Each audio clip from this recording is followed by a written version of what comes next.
Hello student, आप सभी का स्वागत करते हैं इलेक्ट्रिकल लैब में। जैसा कि आप सब देख रहे हैं कि पावर ग्रिड महामैराथन एग्जाम तक में आप सभी का स्वागत करते हैं। और जो कि अब पावर ग्रिड चल रहा है, जो कि अब जो 23 जो कि 23 नवंबर 2023 तक चलेगा। ये रेगुलर चल रहा था पावर ग्रिड का महामैराथन। तो आप सभी का महामैराथन में स्वागत करते हैं। आप अगर न्यू स्टूडेंट हैं तो चैनल को सब्सक्राइब करके इस महामैराथन से जुड़ सकते हैं और अपने तैयारी को आगे बढ़ा सकते हैं। यहाँ पर अभी जो हम लोग सोल्व करने जा रहे हैं वो है जो मॉडल सेट नंबर 10 है, जो कि इलेक्ट्रिकल आई जो है सो ऑफलाइन सेट करवाता है, सेट प्रैक्टिस करवाता है, ऑफलाइन सेट प्रैक्टिस करवाता है। तो वहाँ पर आप अगर मोक्ष और ज्ञान की धरती पर गया में आप सभी का अभिनंदन है। यहाँ पर अगर आप रहते हैं तो आप ऑफलाइन आकर के सेट प्रैक्टिस कर सकते हैं, अपने तैयारी को आगे बढ़ा सकते हैं।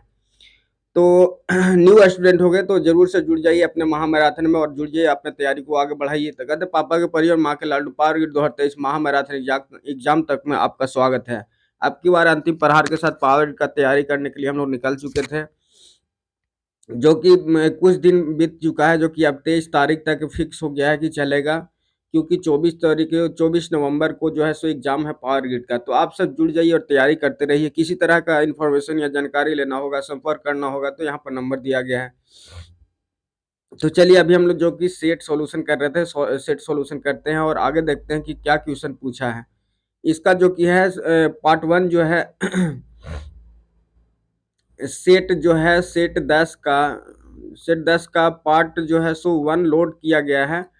ये पार्ट 2 में अपलोड किया जा रहा है, जो कि लॉन्ग वीडियो हो जाता है, इसके कारण ज़्यादा दिक्कत हो जाता है, अपलोड नहीं हो पाता है। तो इसके लिए 2 पार्ट में करके इसको अपलोड कर रहे हैं। तो पार्ट 1 जरूर देख लीजिएगा, पार्ट 2 यहाँ पे चल रहा है। तो चलिए आज का क्वेश्चन शुरू करते हैं। क्वेश्चन नंबर 40 से हम लोग शुरू करेंगे और आगे 200 क्वेश्चन, जो कि 100 तक क्वेश्चन जाएगा, जो कि टेक्निकल है। टेक्निकल आज है, उसके बाद नॉन टेक्निकल होगा। नॉन टेक्निकल का सॉल्यूशन भी साथ में हो जाता है। तो आप ऑनलाइन आकर के सेट मार सकते हैं। पीडीएफ आपको मिल जाएगा टेलीग्राम चैनल पर, जो कि इसका इलेक्ट्रिकल आई का ही डिस्क्रिप्शन में आपको लिंक मिल जाएगा। तो वहाँ पर जुड़ सकते हैं और पीडीएफ ले करके आप सेट मार सकते हैं और अपना जो कि नंबर आता है, जो कि उसको कमेंट में लिख सकते हैं। कमेंट में लिख करके भेज दीजिएगा, उसके बाद जो कि उसी सेट का सॉल्यूशन यहाँ पे मिलता है। तो चलिए आज का जो कि क्वेश्चन है 40 नंबर से शुरू करते हैं, पढ़ते हैं क्या पूछ रहा है, तो और आगे बढ़ते रहेंगे इसी अनुसार से। तो चलिए शुरू करते हैं। In a power system the power factor improvement can be done by. Power factor improvement किस तरह से किया जाता है? पावर सिस्टम तो स्टैटिक कैपेसिटर लगाकर कर सकते हैं, फेज एडवांसर को लगाकर भी कर सकते हैं, सिंक्रोनस का मतलब ऑल ऑफ द एबव सारा लोग को लगा करके जो कि पावर फैक्टर को इम्प्रूव कर सकते हैं। जो कि क्वेश्चन नंबर 41 में कह रहा है कि in the introduction of the dielectric. Dielectric का मतलब क्या होता है? तो ये क्या होता है? क्वेश्चन नंबर जो कि 41 का आंसर जो हो जाएगा बी ऑप्शन से, increase the capacitance. Introduction of A dielectric मतलब कोई भी पॉजिटिव चार्ज और निगेटिव चार्ज है, इसमें डाइलेक्ट्रिक मीडियम को अगर इंप्रेस करते हैं तो डाइलेक्ट्रिक का मान क्या होता है? बढ़ जाता है। तो इस तरह से क्वेश्चन पूछा था। तो इंक्रीज द कैपेसिटेंस, अगर डाइलेक्ट्रिक का मान बढ़ेगा तो सी बराबर ई नोट ए अपॉन डी होता है, इस तरह से फार्मूला। तो अगर डाइलेक्ट्रिक का मान बढ़ेगा तो ऑटोमेटिक कैपेसिटेंस का मान बढ़ जाएगा। आगे चलते हैं क्वेश्चन नंबर 42 में। क्वेश्चन नंबर 42 कह रहा है कि द ट्रांसफॉर्मेशन रेशियो दिया गया है 15:1 दिया गया है, और जो कि लोड रेजिस्टेंस है 8 ओम दिया गया है। Connected to the across the secondary side में ट्रांसफार्मर का कनेक्ट किया गया है। What will the effective resistance seen by the looking in the primary side. देखिए इस तरह से फिगर है, ये प्राइमरी कॉइल है, इसके बाद ये इस तरह से है, और ये जो है सेकेंडरी कॉइल है, सेकेंडरी कॉइल है, और इसके साथ जो है सो यहाँ पर रेजिस्टेंस लगाया गया है, जो कि लोड है, आर एल लगाया गया है, आर एल यहाँ पे लगाया गया है। तो देखिए आर एल का मान जो है सो 8 ओम है, यहाँ पर 8 ओम है, और जो कि इनपुट टर्न रेशियो 15:1 है। 15:1 है। तो इस तरह से क्वेश्चन पूछ रहा है, कह रहा है कि ये जो कि रेजिस्टेंस है वो प्राइमरी साइड को रिफर कर देंगे तो रेजिस्टेंस का मान क्या हो जाएगा। तो देखिए यहाँ पर इस तरह से सॉल्यूशन इसको करेंगे, इसको हटाते हैं और देखते हैं किस तरह से सॉल्यूशन। यहाँ पे देखिए जो कि कह रहा था कि टर्न रेशियो दिया गया, तो देखिए रेजिस्टेंस के केस में एक फार्मूला होता है, R1 अपॉन जो होता है R2 बराबर N1 अपॉन N2 का होल स्क्वायर होता है, होल स्क्वायर होता है। इस फार्मूला पर अगर पुट करते हैं तो देखिए निकालते हैं इस पर,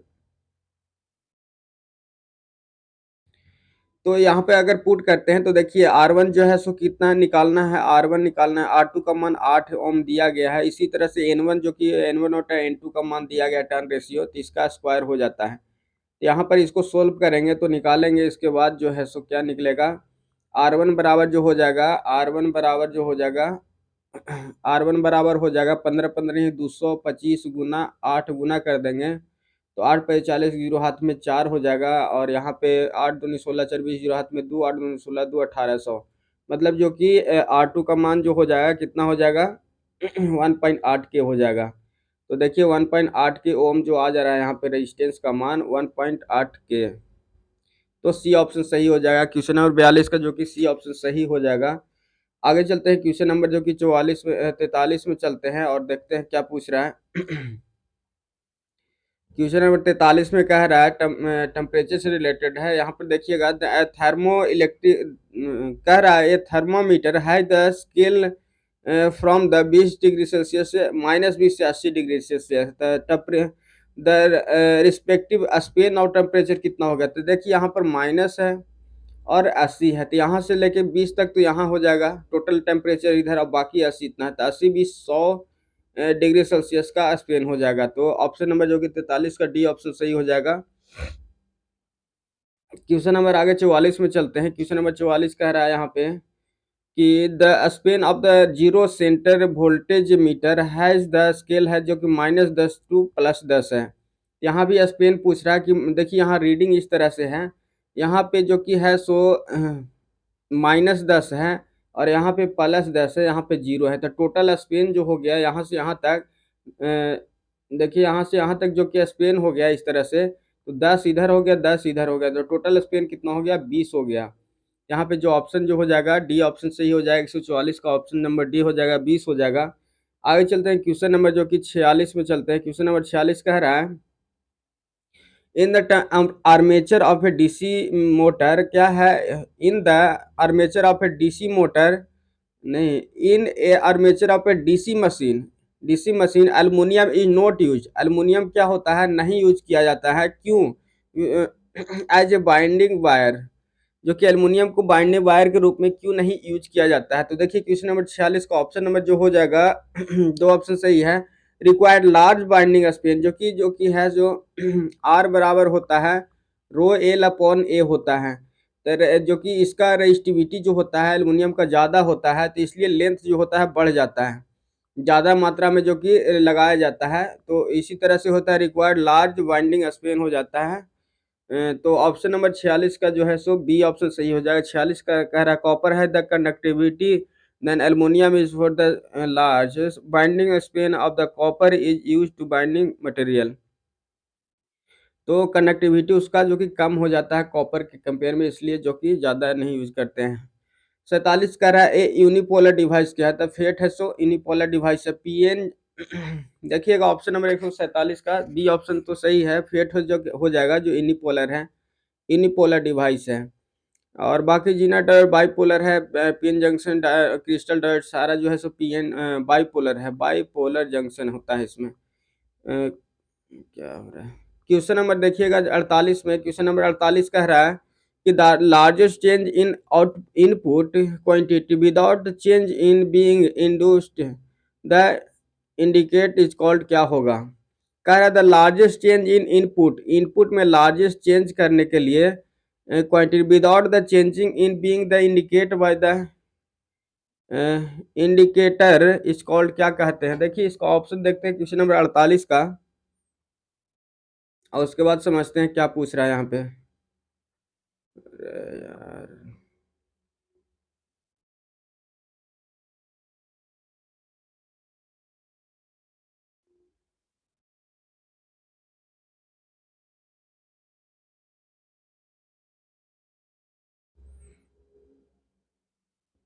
देखिए क्वेश्चन नंबर जो कि 48 का बल रहा था, यहाँ पर ऑप्शन नंबर दिया गया है threshold sensitivity, dead zone, zero error होता है और टाइम लैगिंग होता है, तो इसमें से क्या हो जाएगा 49 का जो 48 का ऑप्शन नंबर 20 सही हो जाएगा, जो कि डेड जोन होता है।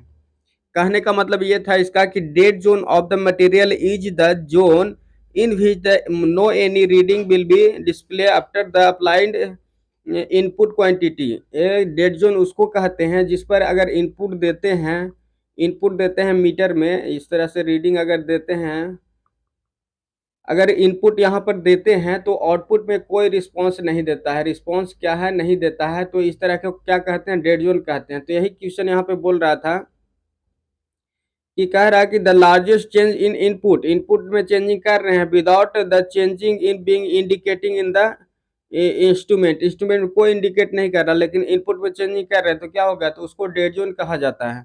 इनपुट में दे रहे हैं लेकिन आउटपुट में कोई रिस्पॉन्स नहीं दे रहा है तो क्या उसको कहेंगे, डेड जोन कहेंगे। देखिए क्वेश्चन नंबर जो कि 49 में देखते हैं, क्वेश्चन नंबर 49 क्या कह रहा है। देखिए क्वेश्चन नंबर 49 कह रहा है कि the efficiency of the instrument is defined at the ratio of the measured quantity of the scale the power taken by the instrument। क्या कह रहा है कि इफिशियंसी उसको कह सकते हैं, क्या कहते हैं, कौन सी इफिशियंसी कहेंगे, instrument define as the ratio of the measured quantity full scale का, जैसे फुल स्केल का मेजर्ड क्वांटिटी जो मेजर कर सकता है, ऑफ द पावर टेकन मतलब कि इनपुट है, और फुल डिफ्लेक्शन जो कि बोल रहा है कि फुल डिफ्लेक्शन जो कि ये आउटपुट हो जाएगा, तो ये क्या होगा, इफिशियंसी क्या होगा इसका बोलेंगे, मतलब हाफ यहाँ पर इफिशियंसी होगा, वर्थ होगा, या फुल स्केल इफिशियंसी होगा, क्या होगा, तो जो कि 49 का ऑप्शन नंबर जो है सो सी सही हो जाएगा, जो कि फुल स्केल जो कि इफिशियंसी इसको कहेंगे। जैसे इनपुट दे रहे हैं और फुल स्केल डिफ्लेक्शन हो रहा है, फुल स्केल डिफ्लेक्शन इस तरह से हो रहा है, तो क्या हो गया, तो इस तरह से फुल स्केल इफिशियंसी इसको बोलेंगे। और हाफ डिफ्लेक्शन होता है तो हाफ उसको बोलते हैं। क्वेश्चन नंबर देखिए 50 का जो कि कह रहा है, 49 का, measured quantity of the full scale but a full scale quantity is called the instrument efficiency कहते हैं, जो कि फुल स्केल इफिशियंसी होगा। देखिए यहाँ पर 50 में चलते हैं, क्वेश्चन नंबर 50 कर रहा है, the controlling torque in the spring control meter is proportional to, जो स्प्रिंग कंट्रोल होता है टॉर्क किसके प्रोपोर्शनल होता है, थीटा डायरेक्टली प्रोपोर्शनल टू होता है। तो क्वेश्चन नंबर 50 का ऑप्शन नंबर सी हो जाएगा सही, जो कि कंट्रोलिंग टॉर्क जो होता है, जो कि डायरेक्टली प्रोपोर्शनल टू थीटा होता है, थीटा का डायरेक्टली प्रोपोर्शनल होता है क्या, कंट्रोलिंग टॉर्क, जो कि स्प्रिंग का होता है। क्वेश्चन नंबर 50 में कह रहा है, for the spring control line torque is directly proportional to the deflection angle, theta T C directly proportional to theta होता है, मतलब controlling torque directly proportional to theta होता है एंगल का। क्वेश्चन नंबर 51 में देखिए क्या कह रहा है, क्वेश्चन नंबर 51 कह रहा है कि द इंस्ट्रूमेंट है the square law of response, क्या है, स्क्वायर लॉ ऑफ रिस्पॉन्स दे रहा है, it can be used for the measured of, क्या मेजर करता है, द इंस्ट्रूमेंट है द स्क्वायर लॉ को यूज करता है। तो स्क्वायर लॉ में जो होता है ऑप्शन जो कि ए सी और डी सी दोनों मेजर करता है स्क्वायर लॉ में। द कह रहा है the instrument which has the square law response, the instrument scale calibrated in the term of square of the quantity to be measured, square को भी मेजर करता है, जो कि एसी डीसी दोनों वर्क करता है स्क्वायर लॉ पर। क्वेश्चन नंबर 83 में 53 में कह रहा है, in the moving iron meter the scale क्या यूज किया जाता है, मूविंग आयरन में क्या होता है, तो क्वेश्चन नंबर 52 का सी स्क्वायर लॉ का यूज किया जाता है। मूविंग आयरन मीटर है उसमें क्या हो जाएगा, हम लोग स्क्वायर लॉ स्केल का यूज करते हैं, स्क्वायर लॉ स्केल यूज करते हैं किसमें, मूविंग आयरन में। मूविंग आयरन कहने का मतलब कि इधर एक कॉइल लगाया जाता है, इधर भी एक कॉइल लगाया जाता है, और यहाँ पर क्या होता है कि एक लगा दिया जाता है आयरन का मेटल, और ये क्या है, पॉइंटर इस पे लगा दिया जाता है, इस तरह से पॉइंटर लगा दिया। जब इसको सीरीज में कनेक्शन करते हैं, इधर से सप्लाई देते हैं हम लोग पॉजिटिव निगेटिव, तो क्या होता है, आयरन डिफ्लेक्ट हो जाता है मैग्नेटिक फील्ड के कारण, तो क्या होता है, ये भी क्या है, स्क्वायर लॉ पर ही काम करता है, मूविंग आयरन। क्वेश्चन नंबर आगे देखते हैं 54 में कह रहा है, क्वेश्चन नंबर 54 कह रहा है कि field winding of A self excited generator is executed by, जो फील्ड वाइंडिंग होता है सेल्फ एक्साइटेड जनरेटर का किस तरह से एक्साइट किया जाता है, तो क्वेश्चन नंबर जो कि 54 का ऑप्शन नंबर जो हो जाएगा सी ऑप्शन ही सही होगा, इट ऑन करेंट हो जाता है, जो कि सेल्फ बाइंडिंग होता है, सेल्फ एक्साइटेड होता है, जो कि फील्ड बाइंडिंग होता है। यहाँ पे देखिए इस तरह से अगर फील्ड बाइंडिंग होता है तो ये क्या होता है, सेल्फ एक्साइटेड हो जाता है, सेल्फ एक्साइटेड हो जाता है, इसलिए इसको कहते हैं सेल्फ मोटर भी बोलते हैं, सेल्फ जनरेटर बोलते हैं, इट्स ऑन करंट जनरेट कर लेता है। और कैसे कटता है, तो कॉइल होता है, जैसे कि यहाँ पर रोटर होता है इस तरह से, ये बाइंडिंग कर देते हैं इस पे इस तरह से, और इसको जो है सो रोटेट करवाते हैं। इसको क्या है, रोटेट करवाते हैं इस डायरेक्शन में, तो क्या होता है, ऑटोमेटिक जो कि है यहाँ फील्ड बाइंडिंग होता है। मान लीजिए कि इस तरह से, जो कि फील्ड बाइंडिंग इस तरह से किया जाता है इस तरह से। यहाँ पे जो कि फील्ड बाइंडिंग एक्साइटेड नहीं होता, लेकिन शॉर्ट सर्किट जरूर होता है। तो शॉर्ट सर्किट होने से इसमें जब थम्स ला के होता है, क्या थम्स ला होता है या लेंज ला होता है, अपने डायरेक्शन को चेंज करने के बाद वो म्यूचुअल इंडक्शन होता है, तो उस तरह से हो जाता है, सेल्फ एक्साइटेड हो जाता है। क्वेश्चन नंबर 55 में कह रहा है, क्वेश्चन नंबर 55 का ऑप्शन क्या कह रहा है, small air gap is used in three phase induction motor और डिटरमाइन टू गेन को निकालने के लिए थ्री फेज जो इंडक्शन मोटर होता है उसमें गैप छोड़ दिया जाता है। जैसे देखिए यहाँ पर मान लीजिए ये रोटर है, क्या है, ये रोटर है, और यहाँ पे अगर इसको देखिए स्टेटर को बनाते हैं इसी तरह से, तो ये इस तरह से स्टेटर है। इसको क्या बोलेंगे हम लोग, इसको बोलेंगे स्टेटर, इसको स्टेटर बोलेंगे, इसको स्टेटर बोलेंगे, और इसको रोटर बोलेंगे, इसको रोटर बोलेंगे। तो ये जो एयर गैप हो रहा है, एयर गैप दिखा देते हैं यहाँ पे, जो कि एयर गैप इस तरह से जो बन रहा है, ये क्यों बनता है, किस लिए बनता है। तो यहाँ पर जो कि ऑप्शन हमें जो बोल रहा है 55 का जो ऑप्शन जो है बी ऑप्शन सही है। Better power factor, power factor को मतलब बढ़िया करने के लिए क्या है, एयर गैप को छोड़ा जाता है। पावर फैक्टर इम्प्रूवमेंट के लिए एयर गैप छोड़ा जाता है, एयर गैप छोड़ा जाता है, तो बेटर पावर फैक्टर के लिए यूज किया जाता है। क्वेश्चन नंबर 56 में देखते हैं। क्वेश्चन नंबर 56 में देखिए, क्वेश्चन नंबर 56 बोल रहा है कि क्या interpole are use in the DC machine, interpole क्यों यूज किया जाता है डीसी मशीन में। तो क्वेश्चन नंबर 56 का ऑप्शन नंबर सी सही हो जाएगा। इम्प्रूव द कम्यूटेशन, जो कि कम्यूटेशन को इम्प्रूव करने के लिए इंटरपोल का यूज किया जाता है। इंटरपोल जो होता है आर्मेचर और आर्मेचर जो होता है और फील्ड से दोनों से कनेक्ट होता है, आर्मेचर और फील्ड से दोनों से कनेक्ट होता है। इंटरपोल इसी के लिए किया जाता है। देखिए इंटरपोल के बारे में पढ़ते हैं क्वेश्चन 56 का। Interpole are use to neutralise the cross magnetising, interpole जो होता है क्रॉस मैग्नेटाइजिंग को कैंसिल करता है। इंटरपोल क्या है, क्रॉस मैग्नेटाइजिंग को कैंसिल करता है। देखिए मैग्नेटाइजिंग कब होता है और डीमैग्नेटाइजिंग कब होगा। तो मैग्नेटाइजिंग उस टाइम होता है कैपेसिटिव नेचर में रहता है, तो मैग्नेटाइजिंग होता है, जो कि कैपेसिटिव नेचर में मैग्नेटाइजिंग मैग्नेटाइजिंग जो होगा किस रेंज में होगा, तो कैपेसिटिव नेचर जब हो जाएगा, लीडिंग केस में चलेगा मोटर, तो मैग्नेटाइजिंग होगा। और डीमैग्नेटाइजिंग कब होगा, डीमैग्नेटाइजिंग वही होगा जब जो कि मोटर है जो वर्क करेगा कब, लैगिंग पावर फैक्टर में इंडक्टिव केस में लैग करेगा, तो डीमैग्नेटाइजिंग होगा। और क्रॉस मैग्नेटाइजिंग दोनों के बीच में होता है, तो क्रॉस मैग्नेटाइजिंग को कौन हटाता है, तो इम्प्रूव करता है कम्यूटेशन, जो कि इंटरपोल। और इंटरपोल ही क्या होता है, क्रॉस मैग्नेटाइजिंग को कैंसिल करता है, क्रॉस मैग्नेटाइजिंग को कैंसिल करता है इंटरपोल। इंटरपोल क्या करता है, इम्प्रूव करता है कम्यूटेशन, कम्यूटेशन को इम्प्रूव करता है। क्वेश्चन नंबर 57 में देखिए, क्वेश्चन नंबर 57 कह रहा है कि basic requirement of transistor is in order of, क्या रहता है बेसिक रिक्वायरमेंट जो कि ट्रांजिस्टर का, basic resistance of base resistance of transistor is order of, जो कि बेस रेजिस्टेंस क्या होता है ट्रांजिस्टर का। तो इसके आगे वाला पेज को लाते हैं और देखते हैं कि इसमें ऑप्शन क्या क्या है।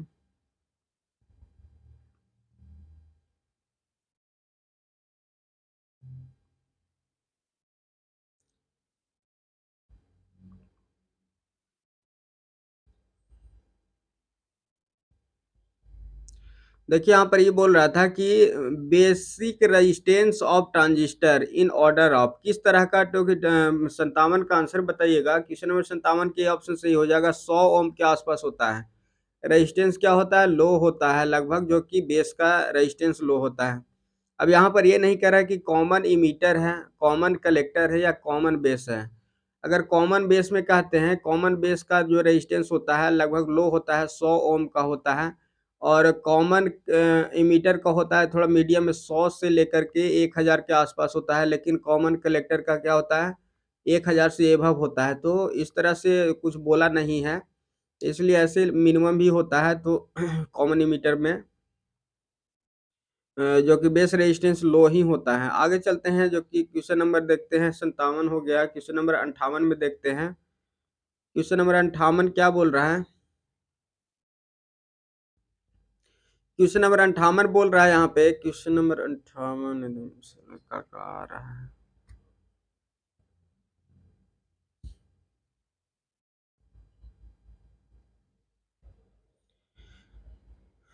क्वेश्चन नंबर 58 बोल रहा है कि जंक्शन ब्रेक डाउन अकर करता है। कब जंक्शन ब्रेक डाउन करता है? तो रिवर्स वाइज कंडीशन में ही जंक्शन ब्रेक डाउन करता है। तो देखिए ऑप्शन नंबर 158 को जो कि सही हो जाएगा, बी ऑप्शन भी सही होगा। रिवर्स वाइज में जो कि जंक्शन क्या है, ब्रेकडाउन करता है। ब्रेकडाउन करने का मतलब कि जैसे ही इधर से इस तरह से होता है बाइपोलर जंक्शन, देखिए यहाँ पे बाइपोलर पी एन जंक्शन बनता है, तो इधर से अगर फॉरवर्ड बाइस दे देते हैं, रिवर्स बाइस करंट को फॉलो करवा देते हैं, तो क्या होता है, पी है जो कि हॉल है, जो कि पॉजिटिव से कनेक्ट होना चाहिए, तो पॉजिटिव से कनेक्ट होकर के नहीं निगेटिव होता है।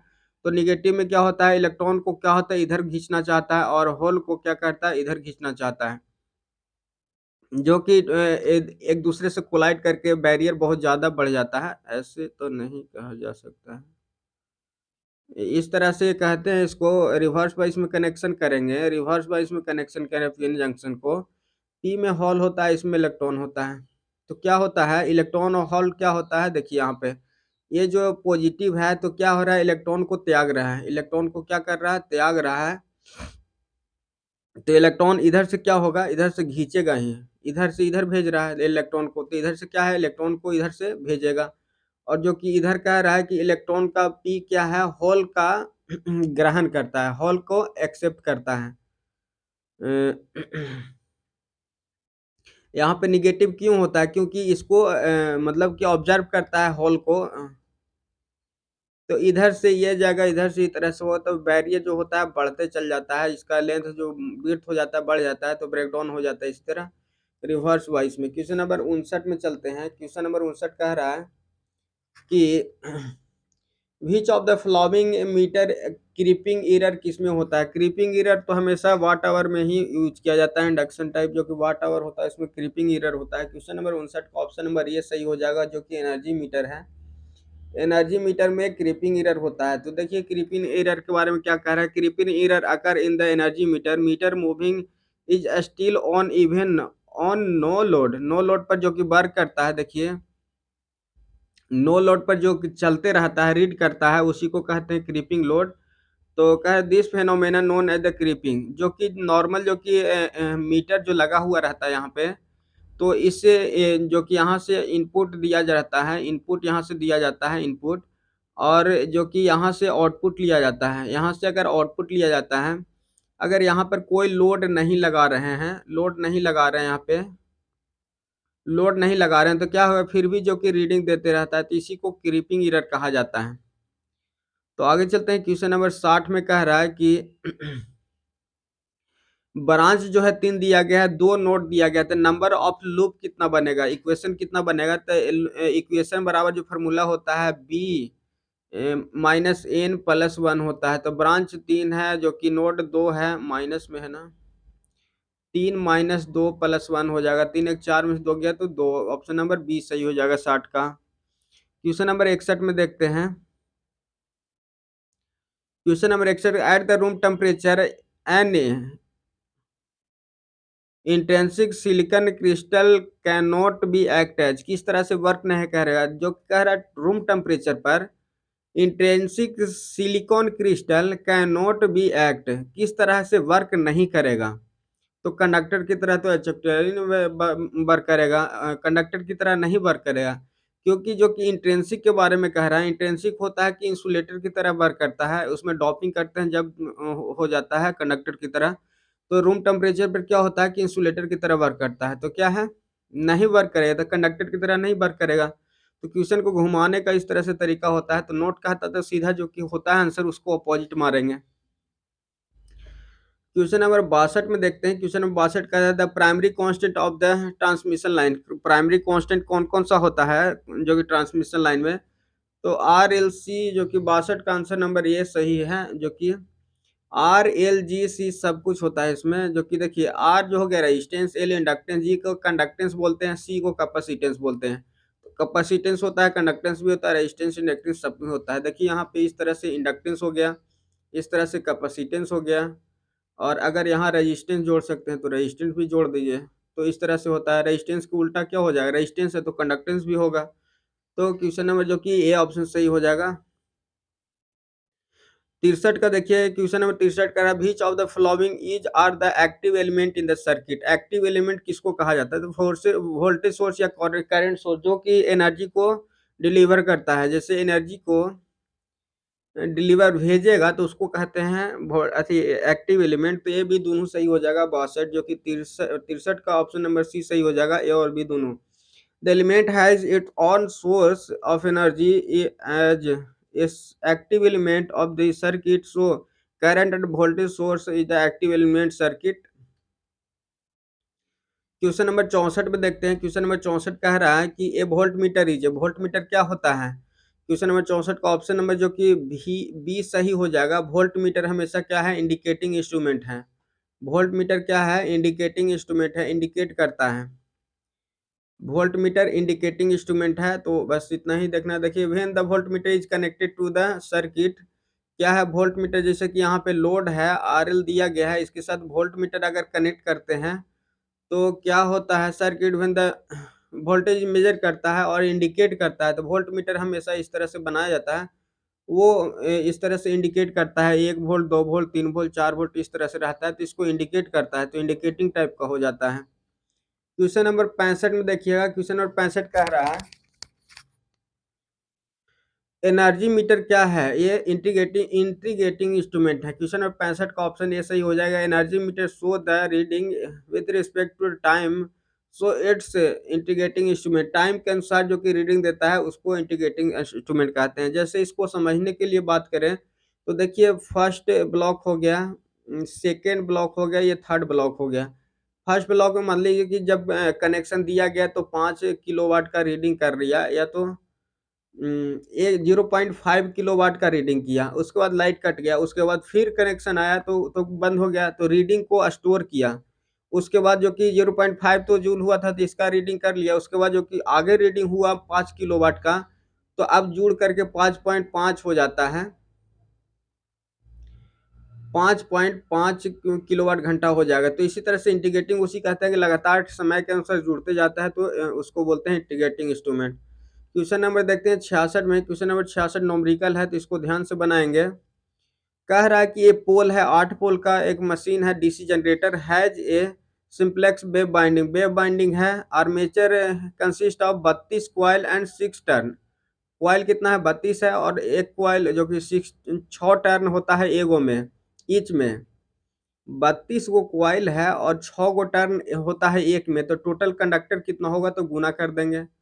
इसी तरह से कह रहा है द फ्लक्स दिया गया इतना एंड द रनिंग स्पीड इतना दिया गया है। बस कंडक्टर को यहाँ निकालना था। क्वेश्चन नंबर 66 में तो कंडक्टर का जो मान हो जाएगा, टोटल नंबर ऑफ टर्न जो हो जाएगा, 32 वो क्वाइल है, 32 क्वाइल में 6 टर्न एगो में है, तो टोटल 6 दूनी 12 के हाथ में 1 छत्री 18 19, 192 जो कि क्या हो गया, कंडक्टर हो गया। और क्या है, simplex wave binding, wave binding में हमेशा दुगना होता है, तो आप यूज कर सकते हैं वहाँ पे। तो दुगना से गुना कर देंगे। यहाँ पे जेड निकालने के लिए, ये तो टर्न निकल गया, 192 जो है सो टर्न हो गया, टोटल टर्न हो गया, तो कंडक्टर कितना हो गया, तो वेव बाइंडिंग है इसलिए दुगना से गुना कर दिए। दुगना से गुना कर दिए तो टोटल जो आ गया 384 जेड बराबर कितना आ गया, 384 कंडक्टर आ गया।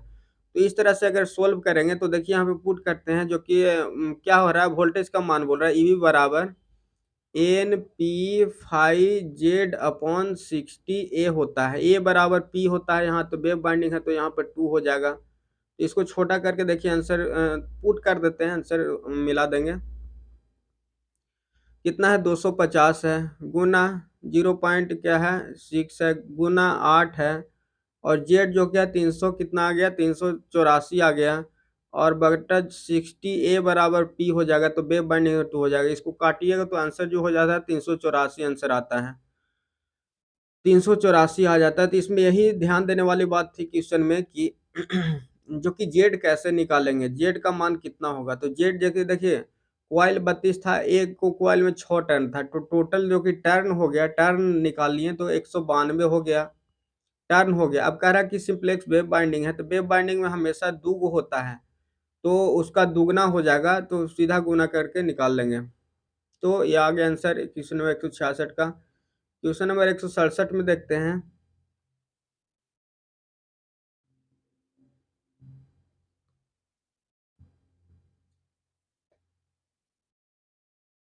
देखिए क्वेश्चन नंबर 167 क्या कह रहा है, the concept of the electrical short medium and long is primarily base, किस पर बेस किया जाता है। जो कि कॉन्सेप्ट होता है electrical short transmission line, medium transmission और लॉन्ग ट्रांसमिशन लाइन, किस पे डिपेंडेड होता है। क्वेश्चन नंबर 67 का ऑप्शन नंबर जो कि बी सही हो जाएगा, जो कि हमेशा लेंथ पर ही, फिजिकल लेंथ पर ही होता है। जो कि 80 किलोमीटर से नीचे रहता है तो क्या होता है, लो हो जाता है, यहाँ पे लो हो जाता है। और जो कि 80 से 100 के बीच जो कि लेंथ होता है तो क्या होता है, मीडियम हो जाता है यहाँ पे। और 150 के आसपास होता है, 150 के आसपास, 150 से जो कि ऊपर हो जाएगा लेंथ उसका, तो लॉन्ग ट्रांसमिशन लाइन होता है। तो देखिए इसमें भी दिया है उसी तरह से, जो कि 67 का जो कि लेंथ जो कि 100 से कम रहेगा, 100 से कम रहे तो लो ट्रांसमिशन लाइन बोलेंगे। और 100 से जो कि 250 तक बोल रहा है, 250 तक रहेगा तो मीडियम ट्रांसमिशन लाइन इसको बोलते हैं, मीडियम ट्रांसमिशन लाइन बोलते हैं। और 250 से जो होता है कि ज़्यादा हो जाएगा तो लॉन्ग ट्रांसमिशन लाइन इसको बोलेंगे, यहाँ पे लॉन्ग ट्रांसमिशन लाइन बोल एलटी बोलेंगे। तो इसी तरह से होता है। क्वेश्चन नंबर आगे 68 में चलते हैं। क्वेश्चन नंबर 68 कह रहा है keeping in view cost and the overall effectiveness, the flowing circuit breaker is best suited for the capacitor bank switch। Capacitor bank switch में कौन सा स्विच को यूज करने के लिए बेटर परफॉर्मेंस देगा। क्वेश्चन नंबर 68 का ए ऑप्शन सही, जो कि वैक्यूम जो कि कैपेसिटर का यूज करेंगे, वैक्यूम सर्किट ब्रेकर का यूज करते हैं किसमें, कैपेसिटर बैंक में। वैक्यूम सर्किट ब्रेकर किसमें यूज किया जाता है, कैपेसिटर बैंक जो कि होता है उसमें यूज किया जाता है। देखिए इसमें थ्योरी में कह रहा था 68 में, there arc time constant in the list. जो कि आर्क टाइम होता है, आर्क टाइम बहुत ज़्यादा होता है, लिस्ट होता है कम होता है। Vacuum circuit breaker is compare to the, क्या होता है यहाँ पे कम होता है, compare to the ripple building up the dielectric strength 20 kilovolt पर माइक्रो सेकेंड, 20 किलो वोल्ट पर माइक्रो सेकेंड का टाइम लेता है। अगर 20 किलो वोल्ट का जा रहा है तो इसको अथी चॉपिंग करने में बस माइक्रो सेकेंड का समय लेता है। Is unique through the VCB there is the identically suitable for the capacitor switching. 68 का जो कि ऑप्शन नंबर ए सही हो जाएगा, वैक्यूम यूज किया जाता है कैपेसिटर में। बाकी जो कि SF6 होता है हाई लेवल में यूज किया जाता है। एयर ब्लास्ट जो कि होता है, एयर ब्लास्ट जो कि होता है जो कि रूरल एरिया में यूज किया जाता है। और एयर ब्लास्ट सर्किट जो कि होता है रेलवे प्रोटेक्शन में यूज किया जाता है। जो कि फील्ड रहता है वो जो यूज किया जाता है रूरल में, इस तरह से यूज किया जाता है। तो चलिए क्वेश्चन नंबर 69 में देखते हैं। The pressure coil of dynamometer type wattmeter क्या होता है। कह रहा the pressure coil of a dynamometer type wattmeter क्या होगा, प्रेशर कॉइल क्या होगा डायनमोमीटर टाइप इंस्ट्रूमेंट में। तो देखिए यहाँ पर होता है डायनमोमीटर टाइप इंस्ट्रूमेंट इस तरह से बनाते हैं, यहाँ पे जो हो जाता है इस तरह से, ये W1 इसको कह सकते हैं। टोटल जो यहाँ पे बनेगा ये जो हो गया, मान लीजिए कि यहाँ से सीधा अगर कह सकते हैं इसको, तो इसको कह सकते हैं कि ये क्या है, W1 है, वाट मीटर W1 हो गया, तो दिखता ही नहीं। चलो यहाँ पे W1 ये आ गया। तो जो ये होता है जो कि करंट कॉइल होता है, इसको बोलेंगे करंट कॉइल बोलते हैं इसको, और इसको प्रेशर कॉइल बोलते हैं। तो बोल रहा है कि प्रेशर कॉइल क्या होता है। तो प्रेशर कॉइल जो कि होता है क्या होता है, इसमें देखेंगे क्वेश्चन नंबर जो कि 69 का ऑप्शन जो हो जाएगा बी ऑप्शन से होगा, हाईली रजिस्टिव होता है। जो कि ये होता है हाईली रेजिस्टिव होता है प्रेशर कॉइल, और ये करंट कॉइल होता है कि हाईली इंडक्टिव होता है, हाईली इंडक्टिव होता है। तो इसमें यही कह रहा था, देखिए इसमें थोड़ा सा एक होता है ना कि क्या होता है, ये एक थीन वायर का एक वायर, दो ही तीन लपेटे होते हैं इसमें, जो कि इसमें क्या कहें, ये जो वायर होते हैं इसमें जो कि होता है थीन लेयर, दो ही लेयर होता है, इस तरह से दो लेयर को देते हैं। और जो होता है टर्न्स तो होता है इसमें बहुत कम होता है, टर्न्स क्या होता है, बहुत कम होता है इसमें, टर्न्स बहुत कम होता है। और जो कि करंट कॉइल में होता है कि पतला वायर होता है, लेकिन पतला वायर बहुत सारा वायर होता है इसलिए इंडक्टिव हो जाता है। तो करंट कॉइल इसी तरह से होता है। आगे चलते हैं क्वेश्चन नंबर जो कि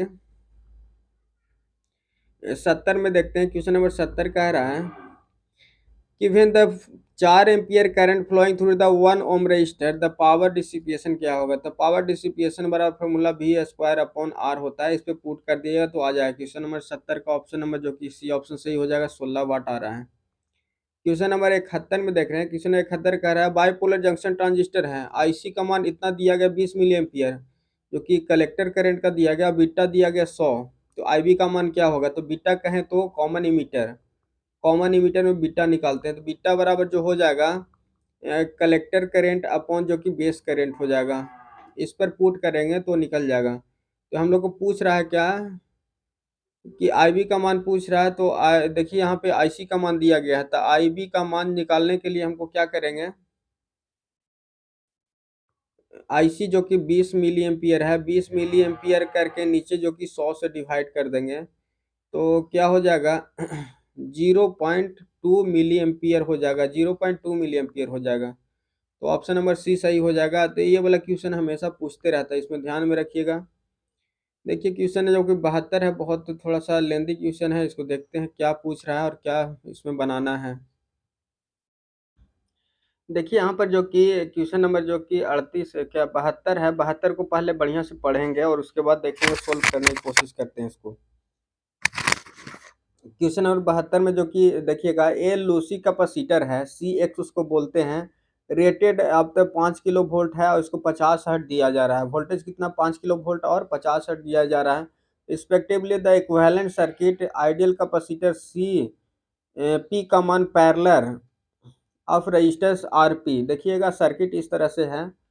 सर्किट का मान क्या है, देखिए एक रजिस्टर है, इसके रजिस्टर को मान, ये रजिस्टर है, इसके साथ क्या है पैरेलल में लगा दिया गया है, इस तरह से सर्किट है। तो देखेंगे आरपी जो कि दिया गया, द वैल्यू ऑफ सीपी का मान दिया गया है 0.102 माइक्रोफैराड, जो कि सी का मान दिया गया है। और देखिए आरपी का मान जो कि दिया गया है, आरपी का मान जो कि दिया गया है देखिएगा 1.2 मेगा ओम दिया गया है, इस तरह से 1.2 मेगा ओम दिया गया है। तो आर और सी का मान दिया गया है। तो उसके बाद कह रहा है द पावर लॉस क्या होगा, पावर लॉस क्या होगा एंड द उसके बाद क्या कह रहा है, देखिए पावर लॉस पूछ रहा है और टैंडेल का मान पूछ रहा है। तो पैरेलल में हो जाता है, देखिए पैरेलल में जो हो गया टैंडेल का मान सीधा जो कि हो गया आर अपॉन एक्स हो जाएगा। एक्स मतलब कि एक्स सी का मान हो जाएगा। और जो कि यहाँ पर देखेंगे, यहाँ पर जो कि पूछ रहा है पावर लॉस, पावर लॉस क्या होगा, तो पी बराबर जो होता है वी स्क्वायर अपॉन आर होता है, जो कि कैपेसिटर में तो लॉस होता ही नहीं है, तो पावर इसी में हो जाएगा। तो वोल्टेज और इसका मान पुट करेंगे, वी स्क्वायर आर का मान पुट करेंगे। देखिए वी आर पावर बराबर वी स्क्वायर आर का मान पुट करेंगे यहाँ पे, तो जो आ जाता है इसमें सोल्व करके आएगा जो कि 20 वाट आ जाता है, 20 वाट आ जाता है जो कि पावर आ जाता है। उसके बाद टैंडेल यहाँ निकालेंगे, टैंडेल का मान जो हो जाएगा पैरेलल में है ये ना, तो आर अपॉन जो कि एक्सी हो जाएगा। तो यहाँ पे अगर इसका एक स्टेप और सोल्यूशन करना चाहें तो आर जो हो जाएगा एक्सी का मान 1 अपॉन 2 पाई एफ सी का मान हो जाता है। तो इस तरह से एक बार और इसको लिखते हैं, तो आर इंटू सी अपॉन जो कि 2 पाई एफ लिख सकते हैं। इस पर अगर पुट करेंगे सारा जो फ्रीक्वेंसी दिया गया है, अगर इसको पुट करेंगे तो इसको काटने के बाद जो आंसर आ जाता है वो है 0.025, जो कि आ जाता है क्या एंगल आ जाता है। तो 0.025 देखिए सी ऑप्शन सही है। तो इस तरह से आ जाता है। क्वेश्चन लंबा दिया गया था, ज़्यादा भारी नहीं था। तो इस तरह से सोल्व कर सकते हैं। आगे चलते हैं क्वेश्चन नंबर में। 72 हो गया। क्वेश्चन नंबर 73 में देखते हैं। क्वेश्चन नंबर 73 कह रहा है एक कैपेसिटर स्टार्ट इंडक्शन मोटर है। कैपेसिटर स्टार्ट, देखिए इंडक्शन मोटर जो कि सिंगल फेज इंडक्शन मोटर बनाते हैं, तो इंडक्शन मोटर में रोटर को बना देते हैं इस तरह से। इस तरह से देखिए ये रोटर हो गया, ये बीच में हो गया, इसका जो कि थोड़ा कॉइल लिंक कर देते हैं। इधर से इस तरह का कॉइल है। अब इसको कह रहे हैं कि स्टेटर के साथ जोड़ रहे हैं, तो स्टेटर को देखिए एक स्टार्टिंग होता है, यहाँ से सेंट्रीफ्यूगल स्विच लगाया जाता है, यहाँ से एक इंडक्टिव हो जाता है, इसके बाद एक रेजिस्टेंस लगाया हुआ रहता है, और यहाँ से सिंगल फेज हम लोग को क्या है, इनपुट देते हैं। ये रेजिस्टेंस और इंडक्टेंस रहता है, सेंट्रीफ्यूगल स्विच होता है, और प्राइमरी सेकेंडरी कॉइल होता है, सेकेंडरी कॉइल, और ये जो कि प्राइमरी कॉइल हो जाता है रोटर का। तो इसी तरह से बोल रहा है, तो इसको हटाते हैं, देखते हैं। Capacitor start inductor, capacitor start देखिए यहाँ पे जो कि फिगर बनाए थे, तो कैपेसिटर स्टार्ट में करते हैं कि कैपेसिटर लगा देते हैं और यहाँ सेंट्रीफ्यूगल स्विच लगा देते हैं, और इस तरह से होता है, इस तरह से इनपुट देते हैं, और ये जो कि होता है स्टेटर होता है। तो कैपेसिटर स्टार्ट लगाते हैं, जो कि क्या होता है, द कैपेसिटर इज रेटेड। क्या होता है, कैपेसिटर किस तरह से रेटेड होता है, तो कैपेसिटर का मान हमेशा जो होता है पीक में ही होता है। कैपेसिटर हमेशा पीक वोल्टेज को ही रेटेड करता है, पीक वोल्टेज पर ही काम करता है। तो कैपेसिटर का रेटिंग जो कि पीक पर ही किया जाता है, जो कि पीक इसको बोलते हैं। तो आगे चलते हैं क्वेश्चन नंबर 74 में। क्वेश्चन नंबर 74 कह रहा है नो लोड करंट और three phase induction motor in term of the rated current. Current का कितना होता है, तो नो लोड करंट लगभग जो कि बहुत कम होता है। इंडक्शन मोटर का लोड, नो लोड करंट जो कि 74 का जो हो जाएगा 30 से 50% होता है। याद रखिएगा, ट्रांसफार्मर में जो होता है, ट्रांसफार्मर में जो होता है वो जो कि 3 से लेकर के 5% होता है नो लोड में, जो कि करंट होता है। लेकिन अगर इंडक्शन मोटर का बात किया जाए, तो इंडक्शन मोटर में कि नो लोड करंट जो होता है 30 से 50% होता है, लगभग आधा करंट तक ले लेता है। तो ये 74 का देखिए, आगे चलते हैं, इसमें लिखा होगा ऑप्शन, ऑप्शन देखते हैं।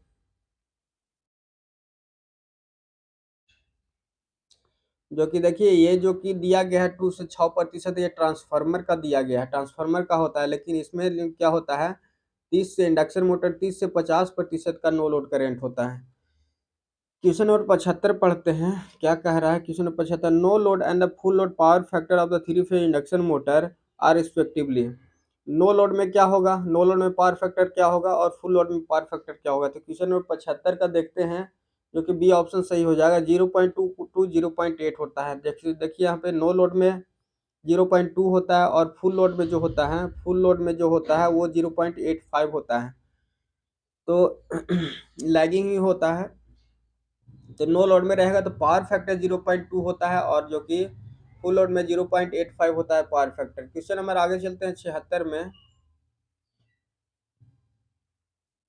The rated dielectric constant of the solder solid dielectric in alternating field क्या होगा। यहाँ पे देखिए रिस्पेक्टिव डाइलेक्ट्रिक कांस्टेंट क्या होगा, the solid dielectric in all alternating field में क्या होगा। क्वेश्चन नंबर 76 का ऑप्शन नंबर बी सही हो जाएगा, जो कि maximum at the power frequency and the decreases to the zero at the frequency in the ultraviolet range.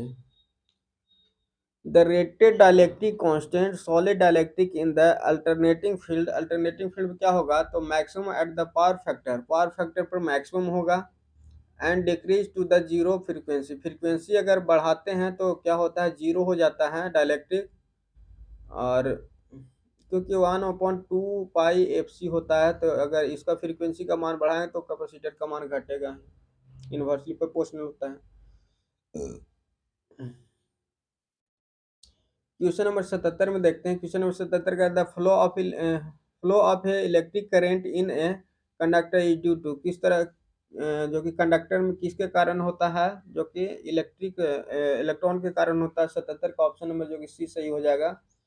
जो कंडक्टर में हो जाता है इलेक्ट्रॉन के कारण, जो कि इंसुलेटर थी क्या बोलते हैं, इलेक्ट्रोलाइट में हो जाता है, जो कि आयंस के कारण होता है, आयंस के कारण होता है, और आयंस के कारण होता है। और चार्ज जो होता है कि Q1 Q2 जो होता है, चार्ज भी होता है, जो कि इंसुलेटिंग मटेरियल पर होता है। इंसुलेटिंग मटेरियल पर क्या है, Q1 Q2 होता है, और आयन्स तो होता ही है इलेक्ट्रोलाइट पर। क्वेश्चन नंबर 77 नहीं 78 देखते हैं। विच of the following statement is correct in the case of the load regulation. Load regulation में कौन सा स्टेटमेंट सही होगा?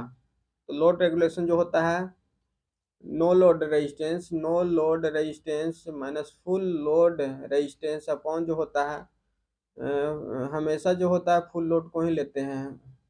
सिर्फ एक होता है जो कि ट्रांसफार्मर में किसमें होता है, देख लेते हैं इसका सॉल्यूशन। क्वेश्चन नंबर 78 का जो हो जाएगा option number voltage no load minus voltage full load upon जो हो जाता है फुल लोड ही होता है। ये जो होता है सारा केस होता है, फुल लोड हमेशा होता है। कोची कह रहा है in case of the load regulation, तो लोड रेगुलेशन हमेशा फुल लोड के साथ लेते हैं, फुल लोड के साथ लेते हैं। ट्रांसफार्मर में हमको लगता है कि नो लोड को लेते हैं रेगुलेशन निकालने के लिए।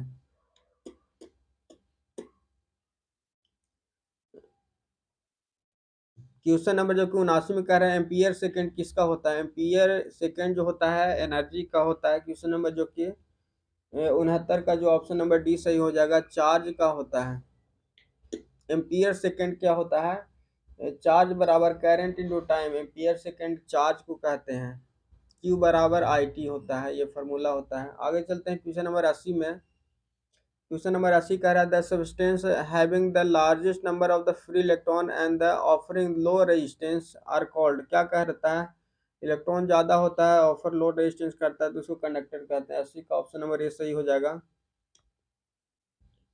आगे चलते हैं, तीसरा का एक और पेज बचा हुआ उसको देखते हैं।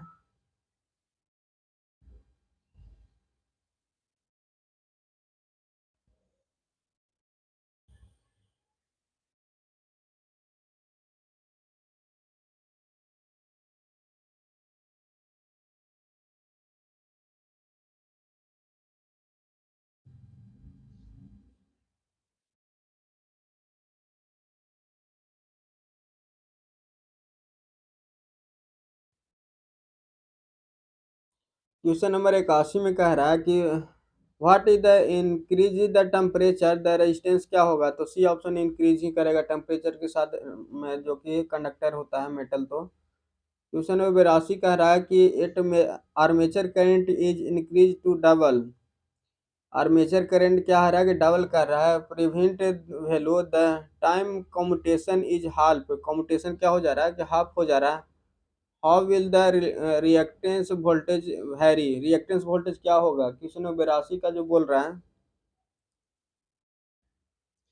देखिए क्वेश्चन नंबर 82 में कह रहा है कि armature current in the increase, armature current जो हो रहा है आईए का मान जो कि निकाल रहा है, तो आईए को क्या कर रहा है? इंक्रीज कर रहा है करंट को।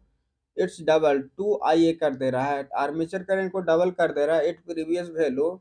And the time of the commutation if half, commutation क्या हो जा रहा है कि आधा हो जा रहा है। तो कह रहा है कि how will be the reactance voltage vary, reactance voltage कैसे वैरी करेगा? तो क्वेश्चन नंबर 82 का जो कि आंसर हो जाएगा डी ऑप्शन सही हो जाएगा। इसको देखिए यहाँ पे जो बोल रहा है कि जो कि वोल्टेज वैरी कैसे करेगा, तो V बराबर जो होता है, V बराबर होता है DI/dt होता है। V बराबर जो होता है, V बराबर DI/ जो होता है dt होता है। तो कह रहा है कि करंट को दुगना कर दे रहा है, पहले का दुगना कर दे रहा है। कम्यूटेशन क्या हो रहा है? आधा कर दे रहा है। कम्यूटेशन में वोल्टेज को आधा ही कर दे रहा है। कम्यूटेशन का कहने मतलब कि वोल्टेज को टोटल को आधा करना। तो अगर इसको अगर ऑपोजिट करते हैं तो यहाँ पे 2 दूनी 4 DI/dt हो जाएगा। तो वोल्टेज वैरी किस तरह से 4 गुना से वैरी करेगा? इट्स फोर्स टाइम हो जाएगा। तो ऑप्शन नंबर जो कि 82 का डी ऑप्शन से ही बिकम द 4 टाइम्स हो जाएगा। कम्यूटेशन यहाँ से आता है DI/dt जो होता है LDI/dt होता है। यहाँ पे कह रहा है कि करंट को दुगना कर रहा है, तो करंट को क्या कर दिए? दुगना कर दिए। और कम्यूटेशन को आधा, मतलब वोल्टेज को आधा कर देना। कम्यूटेशन का कहने का मतलब कि वोल्टेज, जो वोल्टेज इनपुट जा रहा है, जो कि आर्मेचर का वोल्टेज, आर्मेचर करंट जो हो रहा है कि दुगना हो रहा है, लेकिन आर्मेचर का वोल्टेज क्या हो रहा है कि आधा हो रहा है। कम्यूटेशन करने का मतलब कि वोल्टेज कम कर देना। तो इसी तरह से अगर ऊपर चल जाए 4 गुना हो जाता है वोल्टेज। वोल्टेज वैरी करेगा 4 गुना तक। क्वेश्चन नंबर 83 में कह रहा है, क्वेश्चन नंबर 83 कह रहा है the value of the temperature coefficient of resistance is given by. The value of the temperature coefficient of resistance क्या होता है, तो लो ही रहता है ज्यादातर। क्वेश्चन नंबर 83 का ऑप्शन बी हो गया। Are different at the different temperature, temperature पर डिपेंड करता है, जो कि कॉफिशिएंट टेम्परेचर का कॉफिशिएंट होता है, जो कि रेजिस्टेंस पर जो होता है टेम्परेचर पर डिपेंड करता है। टेम्परेचर ज़्यादा होगा तो टेम्परेचर कॉफिशिएंट जो बढ़ सकता है। और ऐसे लो टेम्परेचर कॉफिशिएंट का ही कंडक्टर को यूज करते हैं, क्योंकि रेजिस्टेंस कम होगा। टेम्परेचर कॉफिशिएंट जो होगा कम होगा तो रेजिस्टेंस भी कम होगा, डायरेक्टली प्रोपोर्शनल होता है। Which of the following quantity are the same in the part of parallel circuit? Parallel circuit में क्या होता है, तो वोल्टेज सेम होता है। क्वेश्चन नंबर 85 में चलते हैं। क्वेश्चन नंबर 85 कह रहा है कि the electric switch is also known है। इलेक्ट्रॉनिक स्विच किसको कहा जाता है? इलेक्ट्रॉनिक स्विच किसको कहा जाता है, ऑप्शन बताइए। क्वेश्चन नंबर 85 का जो ऑप्शन हो जाएगा ये सही है। वर्टिकल इन्वर्टर स्विच को कहा जाता है, वर्टिकल इन्वर्टर स्विच को कहा जाता है इलेक्ट्रॉनिक स्विच। तो जैसे इन्वर्टर का वर्टिकल इन्वर्टर स्विच को कहा जाता है इलेक्ट्रॉनिक स्विच। वर्टिकल इन्वर्टर देखिए थ्योरी क्या कर रहा है 85 का। Vertical inverter switch in the sequentially switch eliminate eliminate information loss, eliminate करता है इंफॉर्मेशन लॉस को, which greatly enhance the voltage video tape recorder in the CCTV. क्या होता है, वर्टिकल इन्वर्टर स्विच होता है जो कि सीक्वेंशियली स्विच होता है, स्विचर होता है। एलिमिनेट करता है इंफॉर्मेशन लॉस, इंफॉर्मेशन लॉस को एलिमिनेट करता है, which greatly enhance the video tape recorder और सीसीटीवी को यूज करने के लिए किया जाता है इलेक्ट्रॉनिक स्विच को। आगे चलते हैं, क्वेश्चन नंबर 86 में चलते हैं। क्वेश्चन नंबर 86 कह रहा है कॉम्बिनेशन रेजिस्टेंस R1 दिया गया, R2 दिया गया है, और इसके साथ एक जो कि सीरीज लगा दिया जाएगा तो क्या होगा। तो इसका रेजिस्टेंस 86 का ऑप्शन नंबर जो कि लंबा नहीं है, बस कह रहा है कि कॉम्बिनेशन R1 R2 है, फिर कंबाइंड रेजिस्टेंस है R1 एंड R2 इतना ओम है। When in the one series ohm अगर लगा देते हैं इसके साथ पैरेलल में तो क्या हो जाएगा। When the parallel the resistance sir क्या होगा, पैरेलल में होगा तो क्या होगा रेजिस्टेंस, तो दोनों का मान इतना दिया गया है। और in series connection R1 R2 बराबर 0.5 दिया गया है। इन द पैरेलल कनेक्शन तो इसका मान 1 दिया गया है। समझना यह है कि अगर ये सीरीज में है R1 R2 तो इसका मान 4.5 दिया गया है, ये R1 है ये R2 है तो इसका ये है। और अगर इस तरह से अगर सीरीज में नहीं पैरेलल में डालता है तो इसका मान 1 हो जाता है। तो दो को इक्वेशन होगा, दोनों को सॉल्व कर देंगे तो हो जाएगा। तो R1 upon R1 plus R2 अगर कर देते हैं बराबर 4.5 हो गया, और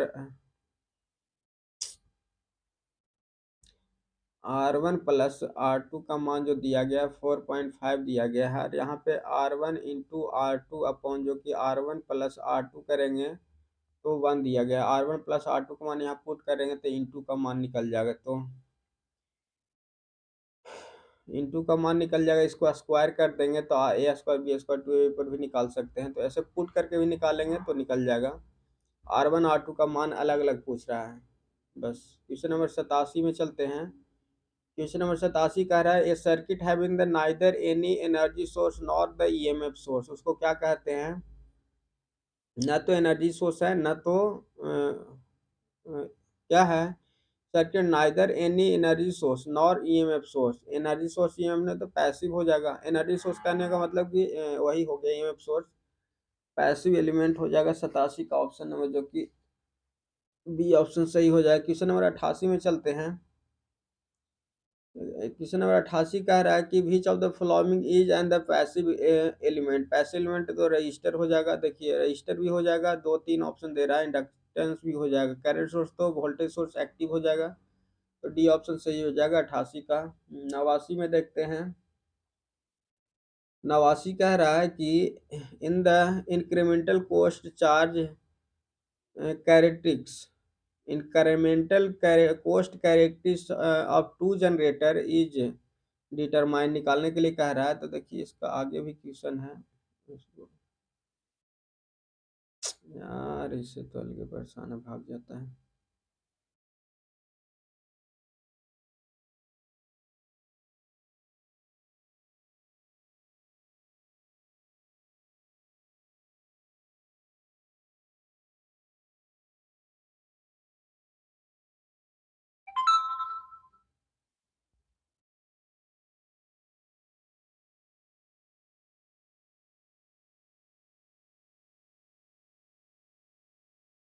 कितना क्वेश्चन नंबर देख रहे थे?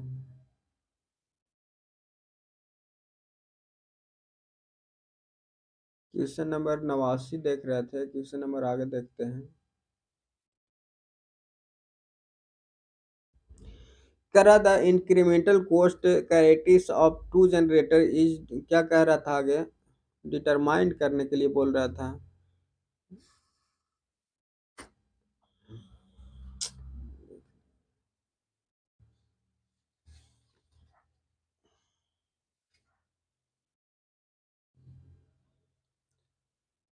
लिवरिंग है तो टोटल जो कि लोड दिया गया 20 मेगावाट आर फ्लोइंग। तो देखिए कि फर्स्ट दिया गया है, सेकंड दिया गया है। तो कह रहा है कि what should be the value of P1 and P2 economic operation. Economic operation में P1 और P2 का मान क्या होगा? तो क्वेश्चन नंबर जो कि 90 है। देखिए क्वेश्चन बहुत अच्छा है, क्वेश्चन अच्छा है। इसमें देखिएगा, देखिए कह रहा है what should be the value of the operation economical operation. Economical operation में जो होता है कि एक इक्वेशन, एक रिलेशन होता है, उस रिलेशन को लिख देते हैं जो कि आई सी वन जो हो जाएगा बराबर हो जाएगा IC2 का हो जाएगा। क्या हो जाएगा? आई जो हो जाएगा C1 हो जाएगा बराबर IC2 का हो जाएगा, इस तरह से होगा। तो इस पर अगर पुट करेंगे तो देखिए बराबर दोनों को कर देते हैं। तो IC1 जो दिया गया है ये C1 है, इंक्रीमेंटल इशू 2 है। तो C1 का मान जो कि क्या दिया है, 2 प्लस 0.01 P1 दिया गया है। और इसके बराबर कर देंगे इसको 1.6 प्लस 0.01 P2 अगर कर देंगे। अब इसको तो इक्वेशन एक मान लेंगे। इस तरह से इसका इक्वेशन एक हो गया। तो उसके बाद जो कि इक्वेशन 2 जो निकल जाएगा, वो जो P1 प्लस P2 बराबर 200 हो जाएगा। P1 प्लस P2 बराबर क्या है? 200 दिया गया। टोटल लिवरिंग दिया गया है, टोटल लिवरिंग दिया गया है। तो P1 प्लस P2 का मान जो है सो 200 दिया गया। तो इक्वेशन 2 हो जाएगा, इक्वेशन फर्स्ट है। तो दोनों को P1 P2 यहाँ से भी सॉल्व करेंगे और P1 P2 यहाँ, तो यहाँ से आपको P1 और P2 का मान जो है सो निकल जाएगा। तो P1 का मान 120 आ रहा है और P2 का मान जो आ रहा है वो कि 80 वाट आ जा रहा है, मेगावाट, मेगावाट में आ रहा है। तो देखिए यहाँ बराबर हो जाता है, एक ही थ्योरी है कि IC1 IC2 बराबर हो जाता है। तो यहाँ पे P1 और P2 का इक्वेशन एक आ जाएगा और यहाँ पे P1 P2 का इक्वेशन 2 को दिया गया है, 200 है यहाँ पे। तो इससे P1 P2 आ जाएगा जो कि 120 मेगावाट है और 80 मेगावाट है। तो इस तरह से इसको सोल्व कर सकते हैं, जो कि ऑप्शन नंबर जो कितना आया था 120 और 80 वाट आ रहा था। तो क्वेश्चन नंबर इसका 89 का ऑप्शन नंबर डी सही हो जाएगा। डी ऑप्शन सही हो जाएगा। क्वेश्चन नंबर 90 देखते हैं।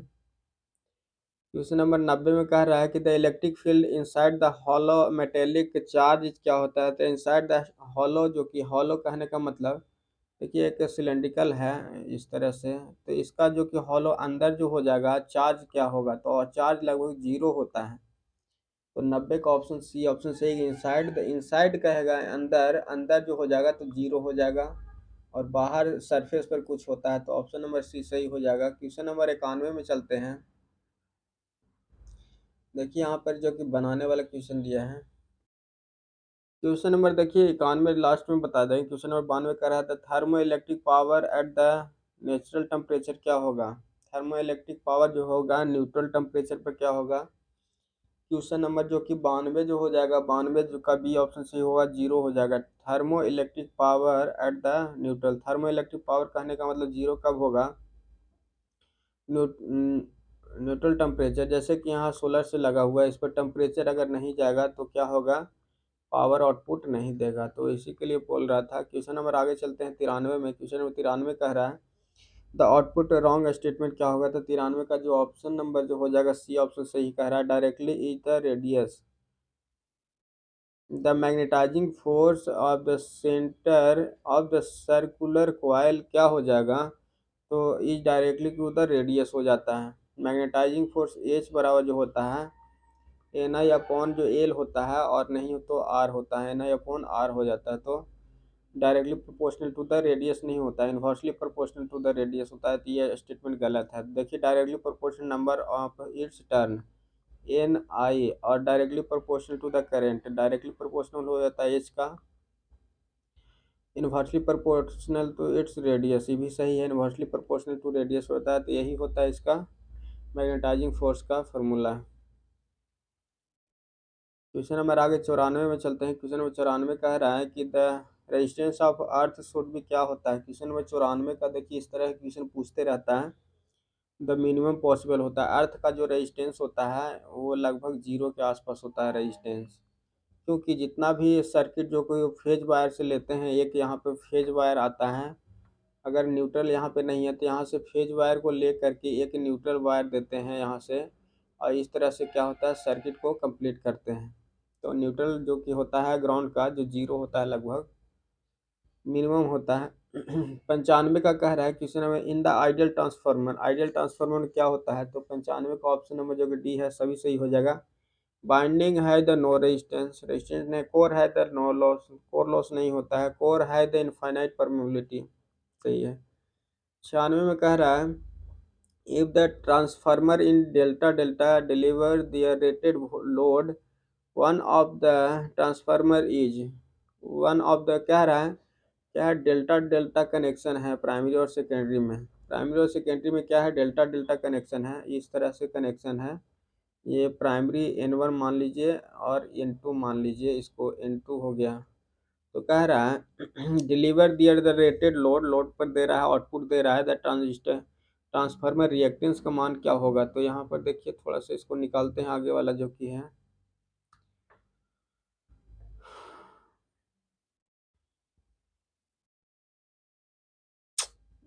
इससे अलग तबाह है, भाग जाता है बार बार।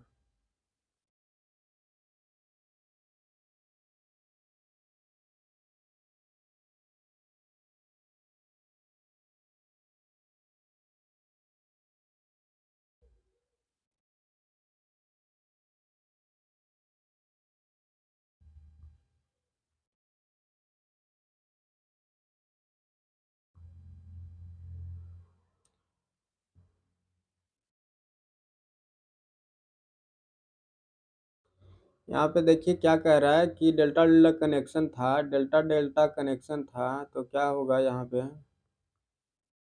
डेल्टा डेल्टा में रिमूव किया जाता है the overload on each of the running transformer, क्या हो जाएगा अगर डेल्टा को एक को रिमूव कर देंगे तो क्या हो जाएगा। क्वेश्चन नंबर जो कि 96 का जो हो जाएगा सी ऑप्शन सही हो जाएगा, जो कि 73.2 के आसपास होता है परसेंटेज का decrement in the transformer in delta delta bank the deliver their the rated load, load पर डिलीवर करता है, and the one transformer is removed, one transformer को रिमूव कर देते हैं,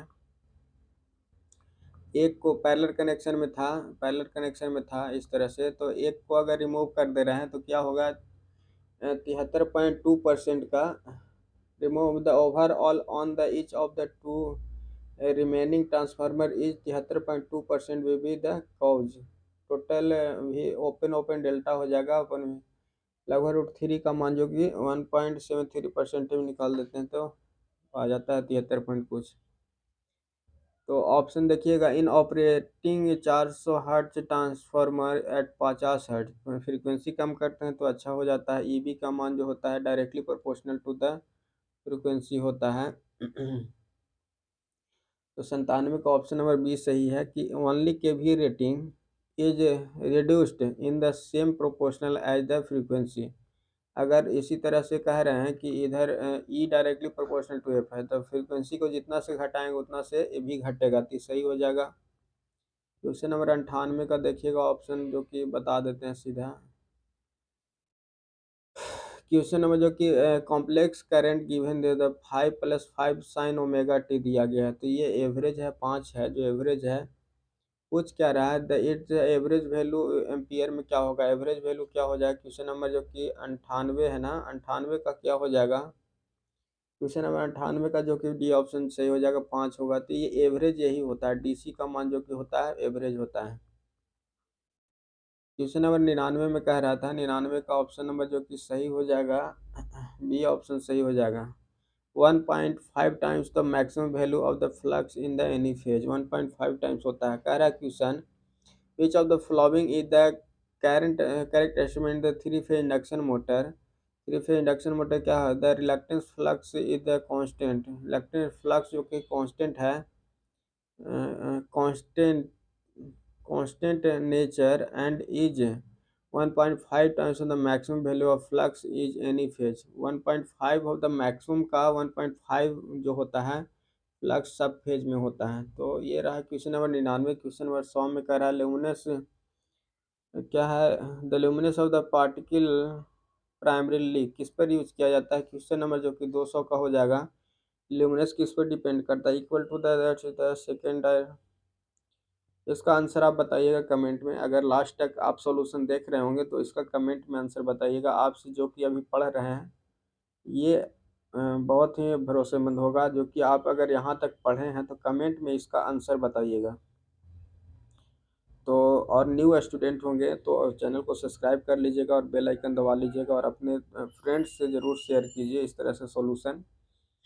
तो धन्यवाद, मिलते हैं अगला दिन सेट सॉल्यूशन में। ऑनलाइन अगर सेट मारना चाहते हैं, ऑनलाइन सेट मारना चाहते हैं तो पीडीएफ आपको मिल जाएगा। और अगर ज्ञान और मोक्ष की धरती पर आप हैं, गया में हैं, तो आप आकर के ऑफलाइन सेट मार सकते हैं, ऑफलाइन सेट मार सकते हैं इलेक्ट्रिकल आई में। तो धन्यवाद, मिलते हैं अगले वीडियो में, तब तक के लिए राधे राधे, जय श्री कृष्णा।